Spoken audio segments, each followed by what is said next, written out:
Ouço Agro, Gestão e Mercado chega ao episódio 200.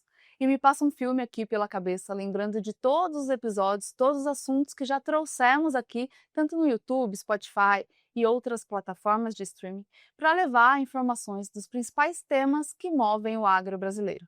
Também lembro de todos os convidados especialistas que estiveram aqui neste estúdio e também um outro estúdio quando a gente começou o episódio, e o tanto que eu aprendi com todas essas pessoas e navegando por assuntos tão diversos que permeiam o agro brasileiro. E a gente comemora produzindo mais conteúdo. Então, neste episódio, nós vamos fazer uma retrospectiva sobre os assuntos que marcaram o ano de 2025, também trazendo uma perspectiva para 2026. Eu, Natália Fernandes, então recebo o Bruno Luque, ele que é diretor técnico da CNA e que inclusive foi o primeiro convidado do Ouço Agro lá em outubro de 2021. Inclusive este episódio foi um dos mais escutados por muito tempo e a gente espera que você fique aqui com a gente para aproveitar o conteúdo com o Bruno Luque. Ouça o Agro, o podcast do Sistema CNA-Senar. Venha com a gente e fique por dentro de tudo o que acontece no mundo do agro. Não esqueça de se inscrever no nosso canal do YouTube, no Spotify ou no seu tocador de podcast favorito. Bruno, bem-vindo mais uma vez ao podcast Ouço Agro. Obrigado, Natália. Parabéns pelo episódio número 200, parabéns pela forma que você conduziu o projeto até aqui. Não foi fácil ao longo desses anos, mas pela sua dedicação, comprometimento e o carinho que você tem com o podcast, a gente está chegando nesse episódio. E eu acho que é interessante a gente falar um pouco do que aconteceu, né? Então, eu vou deixar você fazer as perguntas para não atravessar e ser um bom convidado e seguir o roteiro como você orientou. Mas é isso mesmo, Bruno. Esse é um é um resultado, né, de um trabalho conjunto que a gente faz lá no Núcleo de Inteligência, junto com a diretoria técnica, também com a participação de muita gente da comunicação. Então tem muita coisa acontecendo nos bastidores para a gente conseguir identificar quais são os temas que realmente o produtor rural, profissionais do setor precisam e que a CNA tem trabalhado, né, para conseguir contribuir aí para o desenvolvimento do setor. E 2025 é difícil a gente dizer um ano que não é desafiador, né? Então, assim, 2025 eu acho que foi especial, porque tiveram alguns acontecimentos, a gente ficou aí sendo afetado, imerso nessa questão geopolítica, que foi bastante presente durante o ano, e tivemos outros desafios diante do cenário econômico, né, o ambiente de crédito, então a gente vai falar um pouco disso tudo aqui, mas começamos o ano já com algumas preocupações. Então, assim, a gente teve alguns episódios que a gente gravou sobre a alta do café e a volatilidade. Por um lado, isso pode ser positivo para o produtor, mas a gente sabe que não é saudável, né? E isso acabou acompanhando o setor cafeeiro aí durante o ano. E também um pico de inflação de alimentos. Então, nós tivemos um episódio com o Sérgio Vale e também com a Thaís Herédia, que trouxeram um pouco do contexto daquele momento de inflação, inclusive inflação de alimentos, e já um pouco de um desafio fiscal que a gente trazia do ano anterior, de 2024. E picos de frete, que também já estavam afetando a safra. Como que ficou isso durante o ano, essa questão de inflação no Brasil? Como que isso acabou comprometendo também o lado de crédito para o produtor rural e que se desenrolou aí durante o ano? Bem, realmente interessante esse ano, né? Geralmente, todo ano a gente tem um problema grande e alguns periféricos que a gente dá mais ênfase. Clima, né? Sempre é um deles. Exato. Esse ano foi realmente várias variáveis diferentes uma das outras que tornaram o ano muito mais complexo, em que parece que tivemos alguns bons resultados de produção, mas isso não traduziu em rentabilidade para boa parte dos produtores. Então, foi a questão geopolítica, foi a questão ambiental com a COP, né, foi a questão do crédito, enfim, grandes problemas no mesmo ano. E você colocou muito bem a questão da inflação, que foi o principal destaque no início do ano. Nós tivemos um índice de inflação elevado, e a expectativa é que esse ano a inflação geral do Brasil fechasse, inclusive, acima do teto da meta, em função do aumento dos preços dos alimentos que começaram no início do ano. Mas como era previsto, assim que a safra brasileira entrasse, assim que a produção, né, das proteínas que realmente embalasse, a gente ia ter um ano de estabilidade, vamos dizer assim, de preço ao consumidor nacional. E foi o que aconteceu, né? A gente está fechando a inflação esse ano, segundo o Boletim Focus, com 4,4%, ou seja, abaixo do teto da meta, que seria de 4,5%. Né? A meta é 3%, a gente tem 1,5% para cima, né? Então poderia chegar até 4,5%. E a grande, vamos dizer assim, a grande força para segurar essa inflação, para ela não estourar, foi a queda no preço dos alimentos no domicílio, que nós tivemos 8,23 em 2024, né, foi o valor que nós fechamos o ano, e esse ano a previsão é fechar 2,05. Ou seja, se não fosse a redução nos preços dos alimentos, a gente certamente ia estourar a inflação do Brasil. Com isso, nós tivemos uma redução de 6,18 pontos percentuais, né? Então, assim, isso é muita coisa, isso é significativo e graças ao agro nós tivemos uma inflação controlada. Nem tudo são flores, né, porque a gente está falando dessa questão da inflação que, por sorte, por alguns fatores, ela ficou mais controlada, mas a gente teve também o fator de elevação da taxa de juros. Lá no início do ano já se via, né, já tinha uma perspectiva de que ia subir a taxa de juros durante o decorrer do ano e a gente chegou aí, passamos 2025 sobre juros elevados. E isso também acaba afetando o setor de forma negativa, por lado de crédito, dos compromissos que o produtor tem que cumprir, né. Como que você vê, essa questão dos juros afetando o setor e como que a gente deve chegar em 2026 diante do cenário político, e econômico, principalmente, que a gente termina o ano? Bem, acho que essa pergunta é interessante, Natália, porque você colocou também de alguns episódios que nós fizemos da parte econômica, né, falando muito da questão fiscal do Brasil. Porque hoje você vê, tá, o índice de desemprego está menor, nós estamos batendo, a inflação está abaixo da meta, né, o crescimento econômico, o PIB está previsto para 2,15, então, teoricamente, você teria a economia indo muito bem. Só que esses índices, de certa forma, eles são trabalhados em cima de uma base que não é sustentável, que é o governo injetando dinheiro na economia, e você não tem aí o desenvolvimento, o investimento realmente naquilo que faz o Brasil produzir melhor e ter um crescimento econômico mais estruturado. Então, nós temos uma projeção do endividamento, né, do governo sobre o PIB que vai chegar a 83% no ano que vem, no ano de 2026, desculpa. Nós começamos o governo com 73%, né, da dívida sobre o PIB. Vamos terminar, a expectativa é 83,9%. Então, isso é muito grande. Isso, de certa forma, tira a credibilidade da economia do país, porque o governo não conseguiu fazer os ajustes fiscais. Todo ano a gente tem visto várias rubricas do orçamento ficar fora da meta, né? Então é colocado várias coisas fora da meta para tentar cumprir, não conseguiu cumprir até agora. O ano que vem é um ano de eleição, então tudo isso gera uma Selic maior e o governo acaba não tendo recurso para aquilo que realmente interessa, que é algumas atividades econômicas que poderiam estar trazendo mais retorno para o país. Então, trazendo para o cenário de crédito, essa Selic mais elevada, ela complicou ainda mais a situação do produtor. Nós tivemos aí de anos de problemas climáticos para algumas regiões do país, queda no preço das commodities, para algumas delas, principalmente a soja, o milho. Os bancos, né, com a nova resolução, né, a 4966, que deixou os bancos mais restritivos com a questão de garantia, exigindo mais garantia do produtor. Então, o produtor que vinha rolando dívida em cima de dívida, esse aí não conseguiu fazer. Foi mais complicado, a taxa mais alta, os bancos mais restritivos, exigindo garantias como alienação fiduciária, propriedade, basicamente para todos. Então, tudo isso dificultou essa questão do crédito e aumentou o endividamento, que chegamos agora em outubro a 11,4, o maior índice da história para o crédito livre. Então, esse eu acho que o fator mais negativo do ano foi o incremento desse endividamento, por essa série de pontos que nós tratamos até agora, mas principalmente lastreado na economia do país, que está muito fragilizado com a questão fiscal.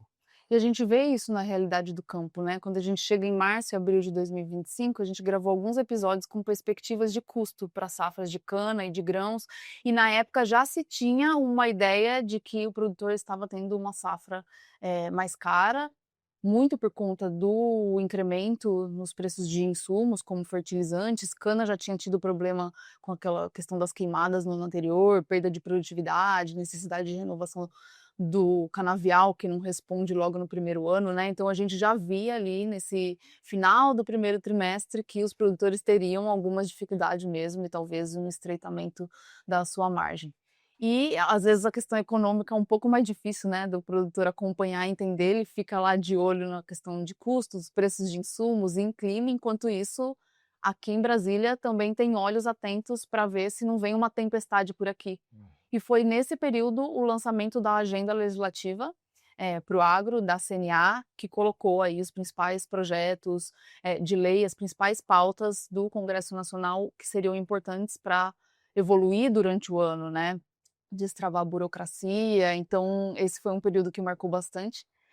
Então eu queria que você comentasse o que você acredita que evoluiu mesmo, que o setor esperava, que era prioridade, evoluiu, que estava na agenda legislativa, e o que a gente carrega ainda, né, para 2026, esperando que mesmo com o ano de eleição a gente consiga ainda assim, resolver algumas questões lá no Congresso. Bem, acho que logo no início do ano a gente teve uma aprovação do projeto de lei da reciprocidade ambiental. Foi um projeto que, quando ele foi concebido, o principal ponto dele era ter uma ferramenta que a gente pudesse usar, principalmente contra o protecionismo europeu, com a lei anti-desmatamento da União Europeia, principalmente, né, com o acordo Mercosul-União Europeia, que eles estavam querendo botar várias cláusulas ambientais, que é muito mais proteção aos produtores do que realmente tentativa de resolver a questão ambiental. Então, só que culminou com a aprovação desse projeto justamente na época próxima ao tarifaço que o Trump colocou, né? Então você teve uma ferramenta apresentada pelo Congresso que, de certa forma, poderia ser usada em último caso, né, tanto contra a Europa quanto os Estados Unidos, que pese naquela ocasião a gente recomendou que não usasse e tentasse o diálogo para que as coisas andarem mais rápido. Então acho que essa foi uma grande conquista que estava na nossa agenda. Tivemos outras ao longo do ano, como o próprio licenciamento ambiental, né, que foi aprovado depois de 17 anos, teve vários vetos e nós conseguimos derrubar os vetos agora no final do ano. Então acho que essa é uma grande conquista que visa aí trazer, não é, como muitos colocaram, libera geral, mas sim trazer responsabilidade e eficiência, né, para o órgão público que vai fazer o licenciamento. Se pode, pode, se não pode, não pode, e o produtor segue a vida, né? O que não dá para a gente estar protelando uma informação que é essencial para o produtor conseguir realmente ter o seu negócio dentro das normas. O produtor já segue o Código Florestal, já segue a lei das águas, tem lei dos agroquímicos, enfim, já tem um ambiente, um arcabouço legal bastante, vamos dizer assim, robusto na questão da prevenção do meio ambiente, e o licenciamento ambiental da forma que era antes era mais algo que trazia mais burocracia, né? Então acho que esse também foi um grande avanço. Tivemos agora, no final do ano, a aprovação do projeto de lei no Senado também, na modernização do seguro rural, projeto de lei da senadora Tereza, que cria o fundo de catástrofe, que traz, de certa forma, vamos dizer assim, algumas vantagens para o produtor que tem o seguro rural, né? Então isso vai ser trabalhado, ele foi agora para a Câmara. Tínhamos o projeto de lei do safrista, que foi aprovado na Câmara e estava no Senado, e essa semana agora a gente conseguiu também de certa forma, uma aprovação. Ele vai voltar para a Câmara para ter alguns ajustes, mas esse projeto ele é muito importante, porque hoje a gente está tendo uma dificuldade muito grande de mão de obra, né? As pessoas não querem, vamos dizer assim, ir para o campo trabalhar em função da possibilidade de perder os benefícios sociais, dos programas sociais. E esse projeto do safrista, ele permite o produtor ser registrado, né, ter ali o pagamento pelo seu trabalho e não perder o benefício do Bolsa Família, entre outros. Então, assim, eu acho que foram alguns avanços que nós tivemos significativos e que, de certa forma, muitos ligados à questão da segurança jurídica na propriedade rural, vão ser trabalhados para o ano que vem. Nós tivemos a questão do marco temporal, né, da PEC, que foi aprovada também essa semana, que é importantíssimo para a gente garantir segurança jurídica na questão indígena, mas tem uma agenda extensa aí que a gente vai reformular no início do ano e vamos trazer de primeira mão aqui no podcast, sem sombra de dúvida. E tudo isso, Bruno, ajuda na competitividade do setor, né? Você fala de segurança jurídica, é você criar um ambiente para que o setor realmente se desenvolva. Quando esse projeto de safrista, a gente vê um crescimento muito grande do custo de mão de obra para diversas atividades que dependem de mão de obra, assim, isso reduz a competitividade do Brasil. Então, você conseguir avançar em pautas como essa na questão ambiental, que é um trabalho contínuo também, né? A gente teve a COP em novembro, mas a gente vê pinceladas aí de atuação e priorização de assuntos relacionados à questão de meio ambiente durante o ano todo, e não é uma exclusividade desse ano, né? Você sabia? Em 2025, o Ouço Agro teve o maior ano da sua história. Foram 66 episódios, 2 séries especiais, somando mais de 30 horas de conteúdo e reunindo 69 convidados que ajudaram a explicar o que movimentou o agro brasileiro ao longo do ano. O setor viveu sob forte pressão das tensões geopolíticas e dos redirecionamentos do comércio internacional, enquanto o Brasil consolidava sua posição como grande fornecedor global de alimentos e energia. Entre os temas que dominaram as conversas estiveram biocombustíveis e bioinsumos, rastreabilidade e sustentabilidade, investimentos e rede, além da crescente presença da inteligência artificial no campo. O público acompanhou de perto no YouTube e Spotify, usando o Ouço Agro como fonte de conhecimento. E aí a gente chega nesse período, então, de maio, junho, além desses desafios internos que o Brasil já está enfrentando, com uma questão mais pesada no cenário geopolítico, que foi inclusive quando a CNA realizou um evento, né, sobre agricultura tropical e geopolítica, trazendo grandes nomes aí que entendem desse cenário geopolítico e também da questão econômica para ajudar a CNA no direcionamento e também a todos os produtores e lideranças do setor a entenderem para onde o agro poderia andar e que oportunidades até poderiam aproveitar diante dessa questão. A gente gravou uma série especial com 6 episódios, grandes nomes, Helena Landau, Marcos Troirro, Oliver Stunkel, enfim, para trazer esse tipo de informação. E naquela época a gente ainda nem tinha o tarifaço, né?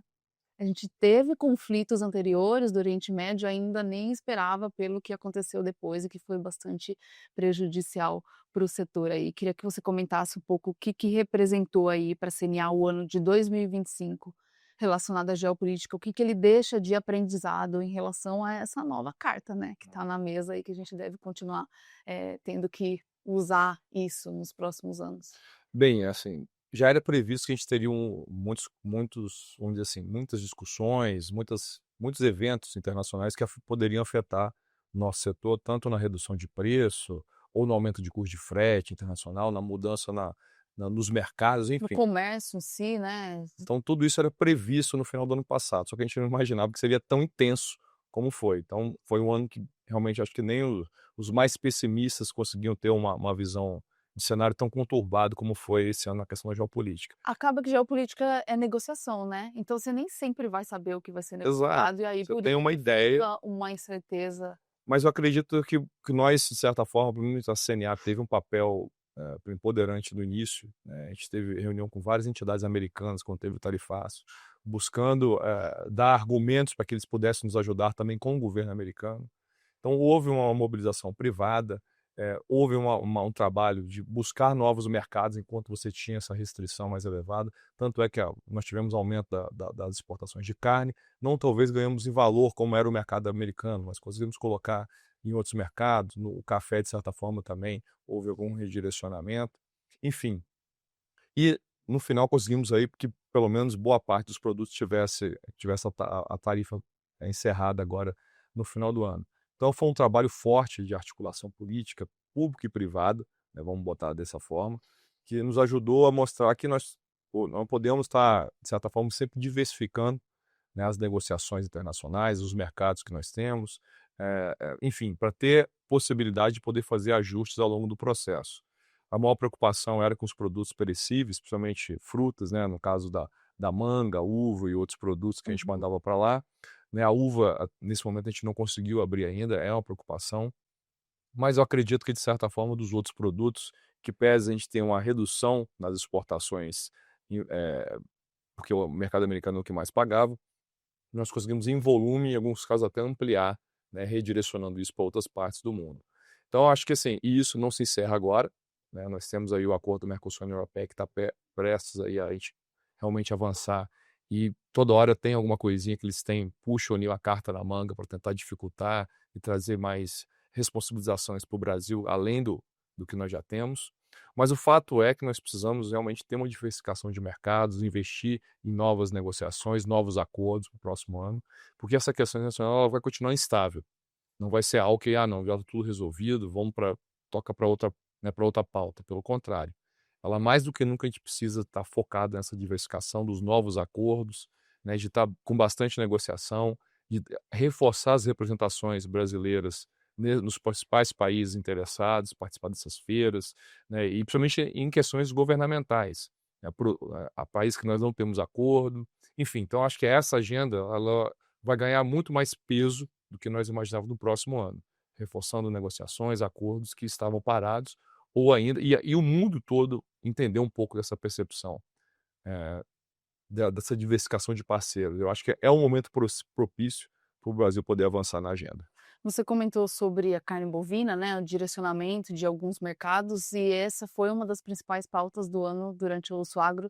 A gente teve episódios sobre rastreabilidade diante do Programa Nacional, né, de Identificação Individual de Bovinos e Bubalinos. Também tivemos uma grande conquista, né, que foi o Brasil livre de febre aftosa. Então a gente vê que a pecuária brasileira realmente tem crescido muito em competitividade, melhorando a questão sanitária e também qualidade. Depois tivemos o Conacarne, com uma série especial de 10 episódios lá, falando bastante sobre tecnologia, genética e como realmente tem sido o rumo, a evolução desse setor da pecuária bovina brasileira e as tendências também para o ano. Então a gente vê que diante desse cenário realmente tem muito dever de casa do Brasil que tem evoluído, né, como essa questão sanitária, que por mais que a gente tivesse alguns acontecimentos como a questão de gripe aviária, também ali em junho, o Brasil já estava preparado para atuar diante daquilo, e isso tem permitido, inclusive, essa flexibilidade, talvez, e capacidade de cadeias como a de bovinocultura de corte, né, de avançarem mesmo diante de tantos desafios que tivemos, como você citou a questão do tarifaço, né. Eu acredito que você trouxe um ponto bom, que foi a gripe aviária, antes da gente falar do boi.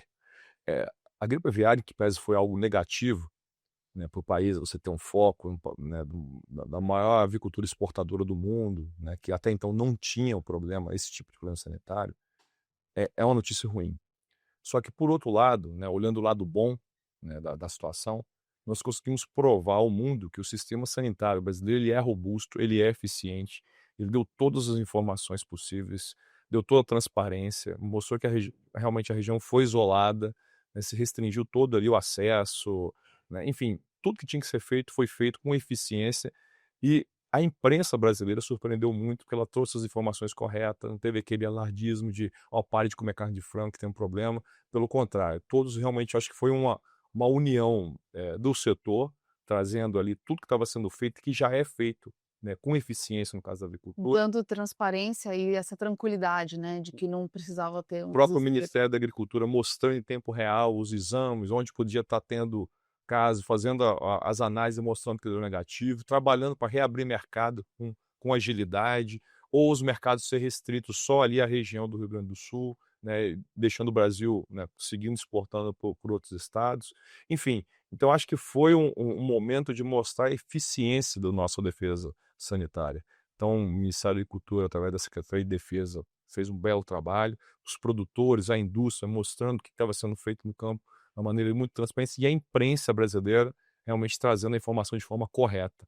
Então, acho que a gente conseguiu mostrar ao mundo, né, realmente o que a gente conseguiu, o Brasil é capaz de fazer na questão sanitária, e com isso nós tivemos uma redução pequena, pensar que foi 4 meses, né, que nós tivemos problemas de exportação, acho que ficou menos de 1% ali a queda do volume, e foi algo que realmente não impactou tanto como poderia impactar. E pelo contrário, nós tivemos, já fazendo o link da pecuária como um todo, nós tivemos uma ampliação significativa nas exportações de ovos no início do ano, justamente porque os Estados Unidos tá com problema de gripe, teve problema de gripe aviária no início do ano, e aí teve que comprar ovos do Brasil, e a gente não é um tradicional exportador, mas viramos em função de um problema sanitário que os Estados Unidos não conseguiu resolver, né? Então acho que isso reforça, né, a biossegurança que nós temos nesse setor. E trazendo para a pecuária, que também acho que foi um ano que foi para celebração, né, um trabalho aí de décadas, né, tornando o Brasil livre de febre aftosa sem vacinação. Acho que isso também parabenizar os pecuaristas, profissionais da saúde animal, enfim, todos aqueles que estiveram envolvidos ao longo desses anos. E a pecuária, diferente de boa parte do que a gente estava prevendo para o ano que vem, ela nos surpreendeu positivamente. A gente imaginava que teria uma queda no volume de carne produzido esse ano, porque nós produzimos muito ano passado, e teríamos que ter uma maior a retenção de fêmeas, né, esse ano, e isso não aconteceu. Nós estamos fechando aí com 1,7% a mais na produção de carne, 12 milhões de toneladas, né, um recorde para a produção brasileira. O abate de fêmeas foi muito grande, então o terceiro trimestre estava 49,5%. Então, assim, esse abate que teve, teoricamente, deveria ser, tudo indicaria que seria tendo a retenção, a gente imagina agora ficar para o ano que vem. Então, o ano que vem é um ano que a gente imagina que vai ter retenção de fêmeas, a produção vai cair um pouco, mas isso também remete ao que você falou da questão do investimento que o produtor tem feito em tecnologia. não foi só abate de fêmea que aumentou esse volume de carne. Foi as tecnologias, foi o desfrute da pecuária brasileira que está mais moderna, está mais eficiente, abatendo animais cada vez mais jovens, com a qualidade de carne melhor. E por isso discutiu com a carne, né, como é que a gente pode acelerar essa transição, para a gente aproveitar mais, né? O Brasil já é hoje uma referência no maior exportador no mercado de commodities, né, da carne commodity. Como é que a gente pode agregar para um mercado de uma carne de melhor valor agregado, né, trazendo mais recursos para o pecuarista brasileiro? Então, acho que esse foi o objetivo do Conacarne, e a gente saiu com um dever de casa ali extenso para trabalhar nos próximos anos. E a gente vê que já tem bastante tecnologia, né, incorporada aí, até com inteligência artificial, ajudando em todo esse processo e que deve agora crescer exponencialmente esse tipo de uso de tecnologia também no campo e ajudando a pecuária nessa questão de classificação de carcaça e talvez até auxiliando o pecuarista a entender um pouco melhor os problemas que ele tem na fazenda e que ele pode minimizar, mitigar para conseguir ter um valor ainda melhor pela sua carne, né? Mas, Bruno, você falou sobre essa questão do avanço da questão sanitária para 2026. Ainda tem muita coisa a ser feita pelo Programa, né, Nacional de Identificação Individual, Rastreabilidade Individual de Bovinos, então a ser construído, né, ainda vem muitos anos pela frente. Mas você acredita que a questão da brucelose pode ser uma das principais pautas e esforços aí do governo para avanço nessa questão sanitária agora, já que conseguiu uma conquista grande na parte de aftosa? Só para a gente encerrar, a rastreabilidade, então, assim, nesse momento o governo está vendo a questão do sistema, que vai ser compartilhado com todos os estados, para que a gente possa fazer os primeiros testes e aí sim começar a de fato entrar no programa de rastreabilidade. Esse sistema também vai unificar informações? Exatamente, ele tem Uhum. que estar um monitoramento em tempo real da movimentação, justamente para você ter eficiência, caso, ainda mais agora que a gente retirou a vacina, então se tiver algum problema, O né, quanto antes precisa ser. exatamente, a gente faz como foi feito na avicultura, isola uma região, isola ali a fazenda, para não precisar parar o Brasil inteiro. Então esse é o grande ganho que a gente vai ter com a rastreabilidade, principalmente nesse momento, onde a gente retira a vacina de aftose do Brasil. Agora, sem sombra de dúvida, né, vamos lá, não que a gente já terminou o assunto aftose, a gente está discutindo agora banco de antígenos, enfim, tem uma série de coisas que ainda estão em andamento. Mas a gente ganha, vamos dizer assim, tempo, né, e mais intenção do produtor, dos órgãos públicos, do profissional da saúde, a gente trabalhar a questão da brucelose, que é um problema que nós temos no país. Então, nós fizemos recentemente um workshop aqui na CNA para discutir o que nós temos hoje de informações das regiões, porque o programa que foi do Ministério da Agricultura, realmente ele não avança, é um programa que você tem poucas fazendas livres de brucelose, enfim. Então, é uma discussão, sem sombra de dúvida, vai estar na agenda 2026, é um desafio que o Brasil tem que estar seguindo, e acho que existem bons exemplos, inclusive aqui no Mercosul, né? Você tem lá na Argentina, no Uruguai, propriedades certificadas que a própria indústria que vende o leite coloca. Esse produto é oriundo de fazendas livres de brucelose. Então, aquilo já é uma agregação de valor da parte sanitária, né? Não é que quer dizer que é uma segurança a mais, não quer dizer que o outro vai ter. Então, quem não tem é o que tem? Não, não é isso. É porque aqui você tem realmente uma fazenda que faz um controle diferenciado, como seria o nosso programa aqui, que a gente precisa aperfeiçoar e discutir mais como avançar no controle dessa enfermidade. Uhum. E assim como esse, tem outros assuntos que vão seguir aí, né, para o ano que vem. Um bastante estratégico é a questão de infraestrutura e logística. Então, mudando um pouco agora para esse lado, a gente começou o ano com aquele pico de fretes no Brasil e talvez se esperava até um novo topo ali de preços para quando entrasse a safrinha, por conta dos desafios relacionados à questão tanto de infraestrutura quanto de logística. E depois a gente gravou um episódio sobre ferrovia, o Thiago Pera da Exalc-Log, inclusive foi o nosso convidado que participou de 3 episódios durante o ano, um convidado de destaque aí. Já pode E pedir ele música, né? e eles trazem muita informação de tudo que a Exalc-Log produz ali de informação que auxilia a tomada de decisão para políticas públicas e a gente vê aí um potencial de explorar ainda melhor esses investimentos para o desenvolvimento de ferrovias, por exemplo, e também teve o estudo de vicinais. Como que você vê que esse assunto evoluiu durante este ano? E se também acredita que no ano de 2026 o ano de eleição ele traz morosidade para alguns temas, mas quando a gente fala de outros estratégicos e que auxiliam a competitividade, que você pode ter um investimento melhor, pelo menos na pauta do governo do que vem pela frente, você vê que a gente pode ter uma evolução melhor aí no próximo ano? Bem, infraestrutura e logística realmente minam a competitividade do agro brasileiro. Se a gente conseguisse avançar nessa agenda, sem sombra de dúvida, a gente teria muito mais competitividade, tanto interna como principalmente externa. A Exalc Log é uma parceira da CNA de longa data, né? Fizemos um trabalho de armazenagem nos últimos anos. Esse ano a gente fez estados vicinais, trazendo ali qual que seria uma priorização, criando um índice de priorização por estado, trazendo um valor referência para investimento, até para que os governantes, os produtores, as federações pudessem trabalhar isso com prefeituras, né? Trabalhar com os governos e principalmente trabalhar o orçamento, né? Então sempre tem emendas do orçamento no final do ano.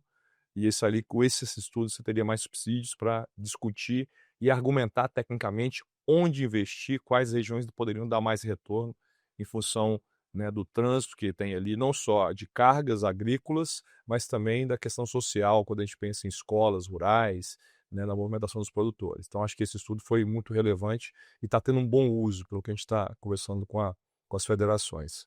Isso fica um bom link, né, Bruno, até de como o setor mesmo pode se organizar e se movimentar o ano que vem, diante dessa véspera de eleições, levando aí para os futuros legisladores para que realmente incluam isso como uma prioridade. Como você bem colocou, ela não é esperada somente para resolver uma questão do agro, né, e sim a competitividade do Brasil. Agora tem 2 pontos que eu queria trazer ainda dentro desse tema que são extremamente relevantes. Um é o próximo estudo que a gente vai realizar no ano que vem, que é justamente essa questão de ferrovias.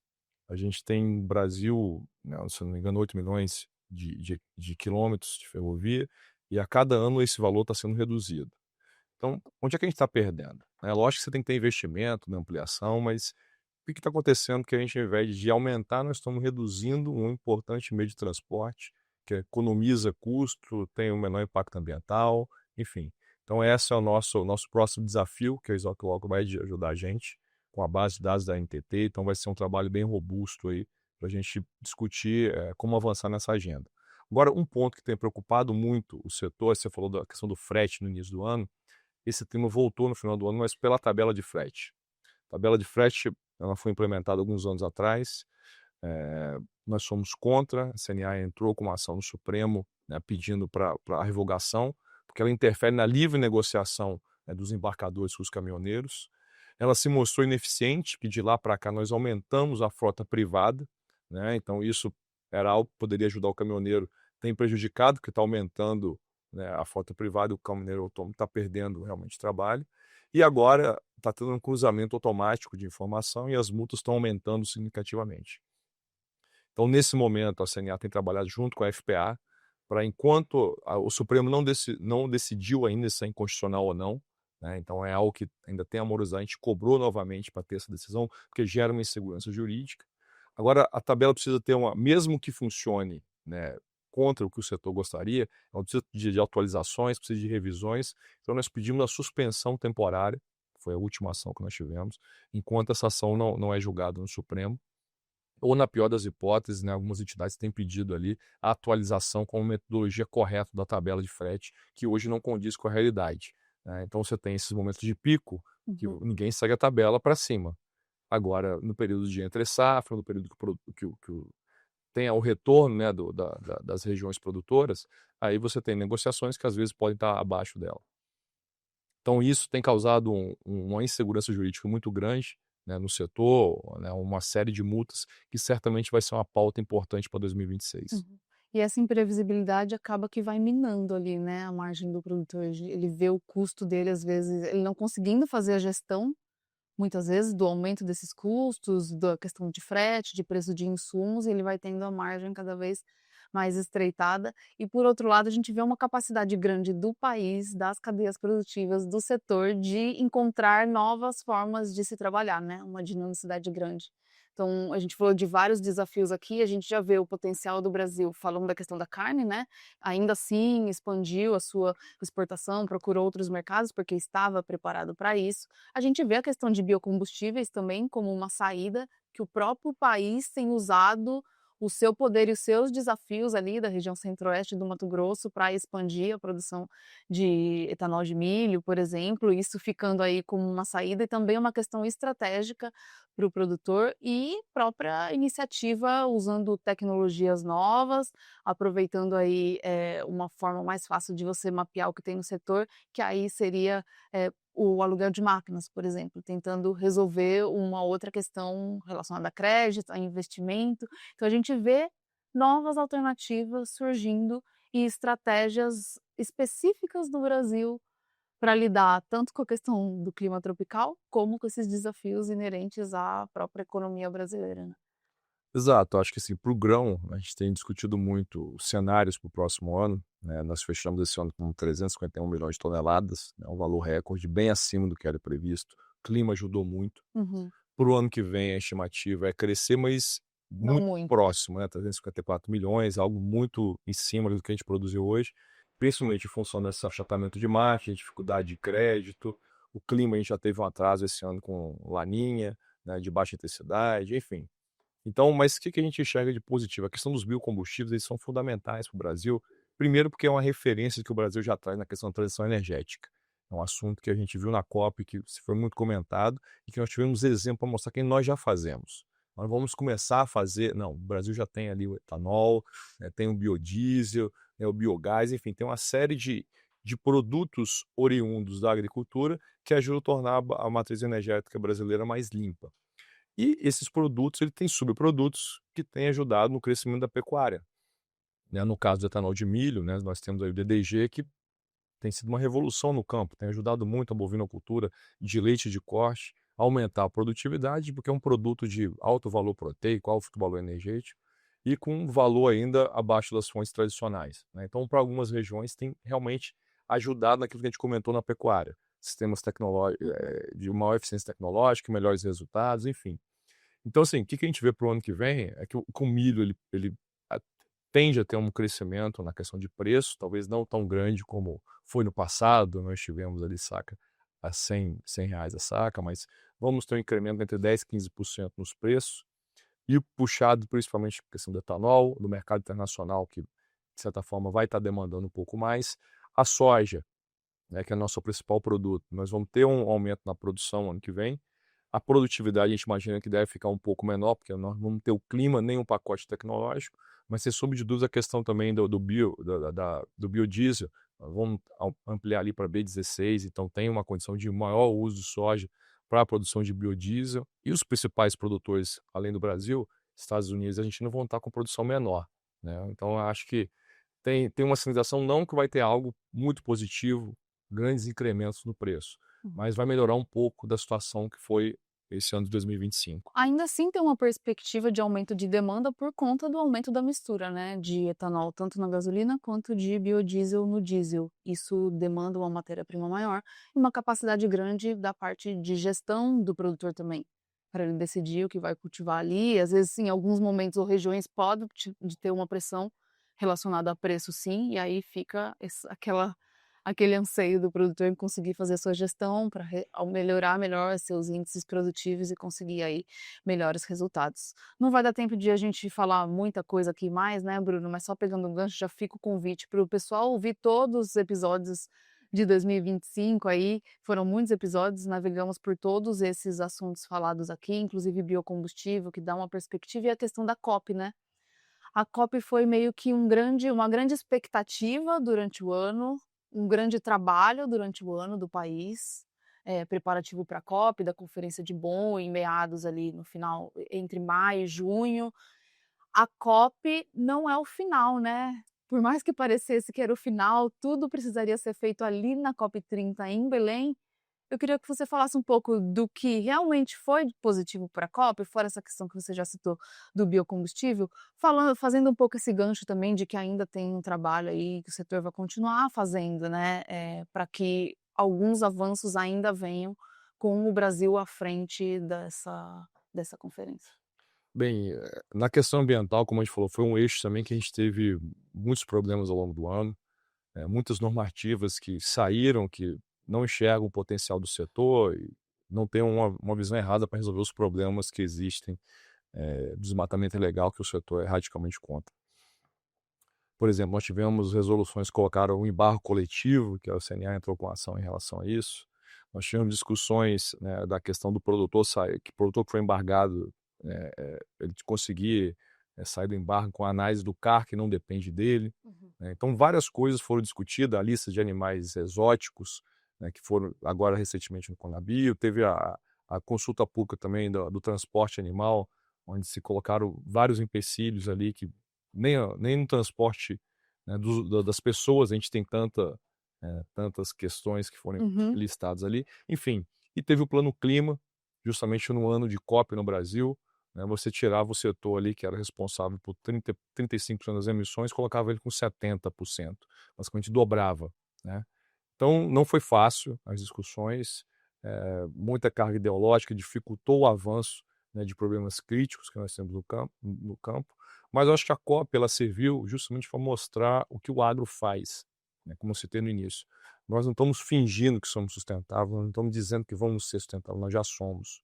Então, acho que a gente começou muito bem a COP com um estudo da Embrapa territorial, mostrando o uso e ocupação de solo, o que a gente tem de preservação dentro das propriedades rurais hoje, o que o Brasil usa de área agrícola, o que ele preserva. Então, acho que foram números impactantes que rodaram aí a imprensa, mostrando aquilo realmente como é que o Brasil trabalha, consegue produzir com sustentabilidade, né, alinhando conservação e produtividade.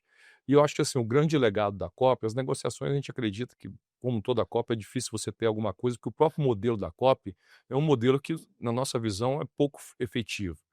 Decisões por consenso, quando você mistura em mais de 150 países, é difícil você conseguir alguma coisa. Demora muito tempo para avançar em algo. Você não consegue muito consenso nem dentro de casa, né? Que dirá com um monte de país com interesse diferente. É bom que fica claro que não é uma culpa do setor, né, de falta de engajamento do setor ou do dos país, setores sim. ou do país. Realmente é um O modelo, modelo né? que não Agora, permite o grande resultado. ponto que foi, acho que foi o diferencial nessa COP, foi a gente trabalhar com a Embrapa propor fazer uma área separada das áreas de negociação, chamada AgriZone. Essa área ficou dentro da Embrapa Amazônia Oriental, onde foi feito áreas para palestras, para stands, e tinha as vitrines tecnológicas. Essas vitrines eram plantações, produções, né, agropecuárias, desde o microprodutor de subsistência, onde tinha ali o sistema todo integrado para a sobrevivência dele, aos sistemas que nós temos de larga escala, com carne de baixo carbono, soja baixo carbono, integração lavoura-pecuária-floresta, fixação biológica de nitrogênio, né, a produção de café dos robustos amazônicos, enfim, vários sistemas integrados, né, mostrando ali o que nós já fazemos, e para que as pessoas que não conhecem a agricultura pudessem, numa visita ali de 1h30, Conhecer um pouco. mas era o suficiente para você ver todos que saíam lá maravilhados, né, principalmente os visitantes internacionais, quando a gente fala que a gente faz 2 até 3 safras na mesma área, eles não entendem. Lá eles puderam ver por que isso acontece, puderam ver o tamanho de uma raiz de uma braquiária de mais de 3 metros de altura num painel que foi colocado lá, e daí entender a pujança da agricultura tropical brasileira. Então, acho que essa área da Embrapa, né, a CNA teve lá também com stand, né, o Senar, mostramos realmente cada dia uma cadeia produtiva, o que ela já faz na área sustentável de produção. Então, foi 2 semanas intensas, né, de eventos, de palestras, de visitações, onde a gente conseguiu furar a bolha. Fala que ali foi a primeira COP que a gente não falou para nós mesmos. A gente conseguiu trazer pessoas de fora, a imprensa, a própria sociedade brasileira que desconhecia, né, como a gente produz, teve a oportunidade de conhecer. E aí a Embrapa está de parabéns pela ideia, né, por ter colocado de pé. Foi a área que teve o maior, vamos dizer assim, 0 problema comparado às outras áreas de negociação. E ficou essa imagem positiva. E em conversa com uma representante da Organização Internacional dos Produtores, eu perguntando para ela o que ela achou da COP, ela falou assim, eu participo de várias COPs, né? Eu estou na minha 10ª e lá vai cacetada. Foi a primeira vez que eu vi a agricultura tão forte numa COP. Pela primeira vez eu vi realmente o setor se posicionando positivamente, mostrando que a agricultura realmente faz parte da solução das mudanças do clima. E a agricultura tropical, mais do que todas as outras do planeta, é a que tem condição de acelerar mais essas mudanças. Porque nós realmente temos sistemas integrados, onde podemos fixar carbono no solo e trazer até um balanço negativo nas questões das emissões. Então, acho que isso ficou consolidado com a questão da AgriZone na COP. Coloca o Brasil mesmo como uma potência, né, agropecuária de produção sustentável, que muitas vezes até quando a conferência é em outros ambientes não tem oportunidade de se fazer tão presente e colocar tanta informação como foi feito. Então, parabéns pelo trabalho. E Bruno, já estamos chegando ao final aqui deste episódio comemorativo, né? Com todo o seu conhecimento, experiência que você tem de CNA, eu tenho 13 anos de CNA, você acho que tem mais de 16 anos. Experiência com esse cenário político, econômico, ambiente econômico adverso, véspera de eleição, o que você espera e acredita que o agro deve entregar no ano de 2026, fora as outras questões que já foi falado aqui? Bem, então, primeiro para dizer assim, eu sou só o porta-voz da equipe, você sabe disso, a gente é nossa equipe, são mais de 30 pessoas, fora os outros departamentos da casa, né, área internacional, jurídico, enfim. Então, o que a CNA como um todo tem visto para o próximo ano, né, uma visão da área técnica, reforçada pelo nosso presidente, que nós vamos ter um ano muito mais desafiador que esse último. Se esse ano foi complicado, o próximo tende a ser pior ainda. Será que a gente vai chegar a um ano que a gente vai falar, o próximo eu acho que vai ser Vai, mais isso vai. tranquilo"? Quem sabe futuramente nós vamos ter isso. Mas justamente porque as variáveis que foram, vamos dizer assim, pesaram esse ano, Vão continuar. ou se potencializar, né? Essa questão da estabilidade internacional, o clima que foi excelente esse ano. O ano que vem a gente já começou com atraso, né, no plantio, replantio em algumas regiões, então a segunda safra já vai estar mais apertada. Tem aí uma sinalização de um El Niño, né, na primavera, que a gente tem que começar a monitorar. Então, Custo também não tem nada esperado para ter muita exatamente. queda no preço de insumos, né? Custos, nós tivemos a questão dos fertilizantes, que não tem nenhuma sinalização que vão ser reduzidos. Essa questão internacional pode onerar o frete internacional, como a gente vem colocando. Um ano de eleição, dificilmente o governo faz redução de custos na máquina. Então, a questão fiscal, ela nos preocupa muito, porque a questão fiscal, ela pode, como a gente colocou, interferir na taxa de juros, pode contribuir para o aumento da inflação. Fora a questão tributária, né, que a gente nem falou aqui. Exato. E aí nós temos um problema que a gente não comentou, que é a questão do seguro rural, né? Porque assim, um dos motivos também desse ano do produtor ter aumentado o endividamento é que a gente tem desmontado o programa de seguro rural né, no A Brasil. gente não, né? Tem sido desmontado. Exatamente. Então nós tínhamos ali uma área segurada em 2021 que chegava a 30% do que nós produzimos na área agrícola, e esse ano a ideia é fechar 5%. Justamente por questão de orçamento. Ou seja, não tem seguro, né, Bruno? 5% da área coberta com um programa de subvenção. E o principal ponto que o setor reivindica 4 bi, né, para você ter realmente um seguro semelhante ao que nós tivemos em 2021. Né, nós tínhamos esse ano que foi contingenciado e ficou metade. Né, e conseguimos agora, na discussão do orçamento, pelo menos deixar não contingenciável, esperamos que o governo não vete isso, mas temos que trabalhar por orçamento. Porque assim, investir 4 em seguro é melhor do que deixar 12, como existe agora para a negociação de dívida. Não que não seja importante e não que não precise. Agora, trabalhar de forma preventiva, né, certamente vou reduzir muito o gasto com possíveis renegociações de dívidas no futuro. Então, essa questão do seguro ela é fundamental para a gente poder avançar. E no ano, como a gente colocou, de eleição, né, e aí tem todas as questões que envolvem todos os governos na véspera de eleição, de medidas mais populares, dificilmente a gente enxerga que vai ter recursos para um plano safra com taxas menores, né, com a possibilidade do incremento de inflação, a dificuldade de redução da taxa Selic, então isso prejudica o crédito, inclusive privado, a gente buscar recursos no mercado privado. Então vai ser um ano muito desafiador na questão de investimentos, a questão do endividamento do setor alto, a briga pelo seguro, as questões internacionais, enfim. Agora, porém, o setor é um setor resiliente, né? O produtor rural, ele realmente não desanima, ele precisa ser realmente estudado, porque em situações adversas é onde ele realmente se dedica mais e tem resultados. E a CNA, nesse cenário, tem se preparado, o presidente tem cobrado muita gente com ações, estratégias para o próximo ano, até para a gente amenizar esses efeitos dos pontos negativos e potencializar aquilo que pode ser positivo. Né? Então já tem uma agenda intensa que a gente pode fazer outro episódio no início do ano só para falar dessa agenda. Obrigada, Bruno, pela sua participação aqui. Assim como o primeiro episódio que você esteve com a gente foi um dos mais escutados por muito tempo pela quantidade de conteúdo relevante e que retrata o que é o agro brasileiro. A gente espera que esse conteúdo e esse conhecimento chegue a bastante gente. Obrigada pela sua participação. De nada, que venha mais 200 episódios pela frente. Parabéns. Depois desses 200 episódios, a gente vê que o Ouço Agro não é só um podcast, né? Ele acaba sendo uma linha do tempo viva do que realmente move, desafia e transforma o setor. Então, agradeço você que ficou com a gente até aqui, pela companhia, também pelo prestígio. Deixo esse convite para escutar os outros episódios durante este e os anos anteriores, desde a criação do podcast. Ainda tem muito conteúdo relevante lá e fica o convite também para, na descrição desse áudio ou desse vídeo, conferir o nosso material de retrospectiva com os principais pontos que foram tratados durante o ano. E até o próximo episódio. Tchau, tchau!